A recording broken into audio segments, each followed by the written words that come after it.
सभी भाइयों को जय हिंद, नमस्कार, राम राम। मैं आपका भाई रोहित चौधरी स्वागत करता हूं आपका अपने यूट्यूब चैनल आर्मी एस्पिरेंट पर।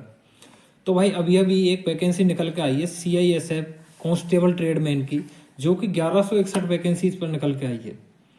जिन कैंडिडेट्स के SSB ट्रेडमैन में थोड़े कम मार्क्स हैं या जो कैंडिडेट SSC GD में निकल चुके हैं, उनके लिए ये बहुत ही सुनहरा मौका होने वाला है। तो भाई ये एक शॉर्ट नोटिस हमें मिला है, तो इसमें मैं आपको CISF कांस्टेबल ट्रेडमैन की सभी वैकेंसीज के बारे में बताने वाला हूँ। इसमें डिस्कस करने वाले जो भी पॉइंट्स हैं उनको मैं आपको एक बार दिखा देता हूँ। सबसे पहले तो मैं ऑनलाइन एप्लीकेशन स्टार्ट होने की डेट बता देता हूँ, जो कि 5 मार्च 2025 है, और इस एप्लीकेशन की क्लोजिंग डेट है जो कि 3 अप्रैल 2025 है। ठीक है भाई। उसके बाद बात कर लेते हैं इसकी एजुकेशन क्वालिफिकेशन, वो 10th रहने वाली है, और भी काफ़ी चीज़ों की बात करेंगे। मैं आपको वो चीज़ नोटिफिकेशन में एक बार दिखा दूंगा। सबसे पहले आप इसे देख लीजिए। एज इसमें 1 अगस्त 2025 से काउंट होने वाली है। बाकी एज लिमिट 18 से 23 है, जो कि मैं आपको अभी दिखा दूंगा 1 मिनट में।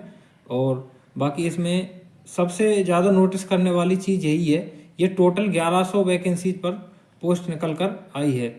इसमें आप अगर देखेंगे तो कांस्टेबल कुक की, कांस्टेबल कोबलर की, कांस्टेबल टेलर की, constable barber, washerman, sweeper, painter, carpenter, electrician, माली, वेल्डर और चार्ज मैकेनिकल और मेडिकल अटेंडेंट, ये सभी टोटल 1161 वैकेंसीज हैं। ठीक है भाई। आप इस नोटिफिकेशन को अच्छे तरह से देख नहीं पा रहे होंगे, इसलिए मैं इस नोटिफिकेशन को अपने टेलीग्राम चैनल पर डाल दूंगा, जिसका लिंक मैं वीडियो के डिस्क्रिप्शन में लगा दूंगा। ठीक है भाई। और जो बाकी इसकी डिटेल्स हैं उनको हम जो 2022 वाला CISF कांस्टेबल ट्रेडमैन का जो नोटिफिकेशन है उससे समझते हैं। ठीक है। आइए तो मैं आपको उस नोटिफिकेशन पर ले चलता हूँ। CISF कांस्टेबल ट्रेडमैन का जो कि 2022 का है। इसमें हम सारी चीज़ों को अगर देखें तो मेन मुद्दों पर हम बात करेंगे। सबसे पहले तो हम बात कर लेते हैं इसकी एज के बारे में और इसके सिलेक्शन प्रोसेस के बारे में। तो सबसे पहले कुछ जानकारी यहाँ पर है, इस यहाँ से आप देखना शुरू कीजिए। Application must be submitted in online mode, मतलब वैकेंसीज ऑनलाइन मोड से हैं और इनका एप्लीकेशन भी ऑनलाइन तरीके से ही लिया जाएगा। और इसका जो सिलेक्शन प्रोसेस है, पहले फिजिकल स्टैंडर्ड टेस्ट PST, उसके बाद PET, उसके बाद डॉक्यूमेंटेशन, उसके बाद ट्रेड टेस्ट, और उसके बाद रिटन एग्जामिनेशन, और फिर मेडिकल लास्ट में। ठीक है भाई। ये इसका सिलेक्शन प्रोसेस रहने वाला है। एप्लीकेशन फीस है इसकी जो 100 रुपये रहने वाली है। उसके बाद यहाँ से आप देखेंगे इसका सिलेक्शन प्रोसेस। सबसे पहले 3 फेजों में ये भर्ती कंप्लीट होने वाली है। सबसे पहले PST, उसके बाद इसका PET, मतलब जिसमें रनिंग वगैरह होने वाली है, और उसके बाद आपका डॉक्यूमेंटेशन, और उसके बाद ट्रेड टेस्ट। ये चारों प्रोसेस आपकी A नंबर वाली हैं जो एक ही दिन होने वाली हैं। उसके कुछ दिन बाद आपका रिटन एग्जामिनेशन होगा, CBT टेस्ट, और उसके कुछ दिन बाद आपका मेडिकल एग्जामिनेशन होगा। ठीक है भाई। उसके बाद बात कर लेते हैं, यही चीज़ इसमें बता रखी है कि ये PST PET documentation entry test ये एक फेज में है, और उसके बाद OMR बेस्ड टेस्ट है जो कि दूसरे फेज में है। ठीक है। OMR बेस्ड या फिर CBT, जैसा भी वो कराना चाहें, ज़्यादातर CBT ही होता है आजकल। ठीक है। उसके बाद एलिजिबिलिटी कंडीशन को देख लेते हैं। एलिजिबिलिटी क्राइटेरिया क्या है इसमें। सबसे ज़्यादा राहत वाली बात यह है कि इसमें ना तो कोई एक्सपीरियंस सर्टिफिकेट मांगा है, ना कोई NHQF वाला वो सर्टिफिकेट मांगा है। तो इसमें सिंपल आपने अगर 10th की हुई है तो आप इस फॉर्म को भरने के लिए एलिजिबल हैं। ठीक है भाई। और आप एक बार इसको पढ़ भी लीजिए। मैट्रिकुलेशन और its equivalent from a recognized board for skill trades on और before closing date of receipt of online application form, मतलब इसमें कह रखा है कि ये जो एप्लीकेशन फॉर्म इसके क्लोज होने से पहले आपकी 10th हुई होनी चाहिए। ठीक है। बाकी जो इसमें इतनी सी बात लिखी है कि जो ITI वाले हैं उनको थोड़ा प्रीफर किया जाएगा। ठीक है। बाकी मैंडेटरी नहीं है, मतलब कोई ज़रूरी नहीं है ITI का सर्टिफिकेट, अगर आपके पास है तो अच्छी बात है। और उसके बाद हम बात कर लेते हैं एज की। जैसा कि मैंने आपको बता दिया, एज इसमें 18 से 23 है, ये जो कि 1/8/2025 से काउंट होने वाली है नई भर्ती में। ठीक है। नोटिफिकेशन पुराना है इसलिए इसमें 2022 लिखा हुआ है। और जो अभी शॉर्ट नोटिस दिखाया था वो बिल्कुल नया था, मैंने आपको दिखाई दिया। बाकी चीज़ों को समझने के लिए हम इस नोटिस का सहारा ले रहे हैं, ठीक है भाई। तो इसमें एज 18 से 23 रहने वाली है, 1/8/2025 इसकी एज लिमिट रहने वाली है, ठीक है। और जैसा कि सभी भर्तियों में होता है, ओबीसी को 3 साल की छूट हो जाएगी और SC ST को 5 साल की छूट रहने वाली है, ठीक है। उसके बाद बात कर लेते हैं फिजिकल स्टैंडर्ड टेस्ट की।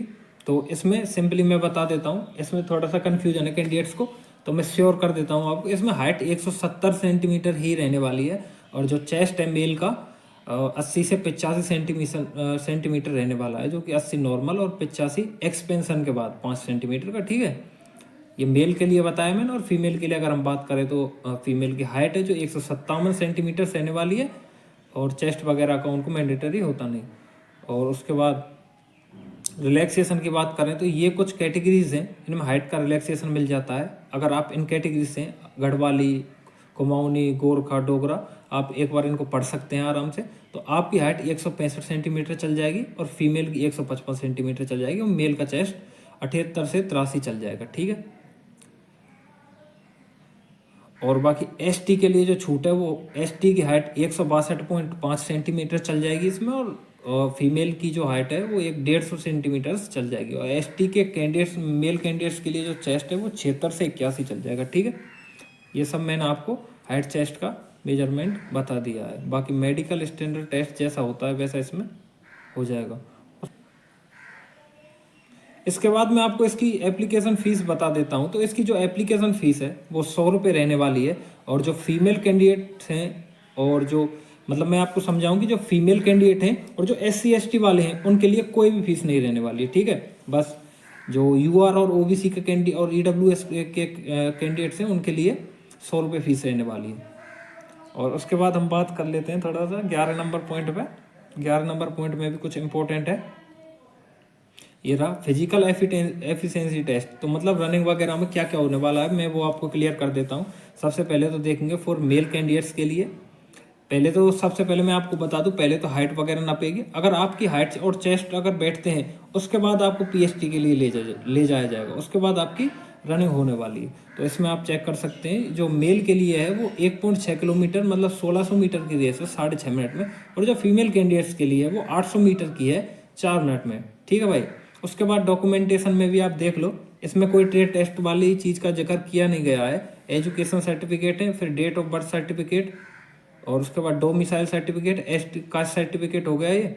और ये सभी चीज़ें हैं। बाकी इसमें स्किल टेस्ट वाले का कोई भी जिक्र किया नहीं गया है, और ना इसमें कोई भी ज़रूरत है। आपके पास अगर सिंपल 10th है तो आप इस वैकेंसी में पूरी तरह से भाई एलिजिबल हैं।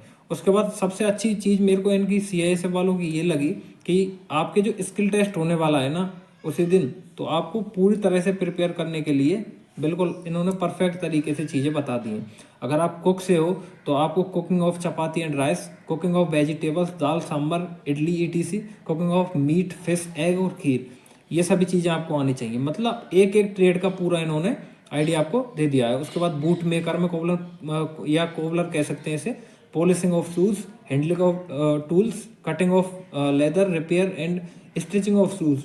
उसके बाद टेलर में टेकिंग मेजरमेंट ऑफ पर्सनल, मतलब नाप लेना, कटिंग ऑफ क्लॉथ, कपड़ों को काटना, स्टिचिंग ऑफ यूनिफॉर्म, कपड़ों को सिलना, ये सब ठीक है। बार बार में हैंडलिंग टूल्स, टूलों को मेंटेनेंस करना टूल्स का, और हेयर कटिंग करना, सेविंग करना। वाशरमैन में वॉशिंग ऑफ क्लॉथ्स, मतलब कपड़ों को धोना, आयरन इस्त्री करना, और कॉटन पे इस्त्री करना, और वूलन कपड़ों पे इस्त्री करना, मतलब ये सभी चीज़ें।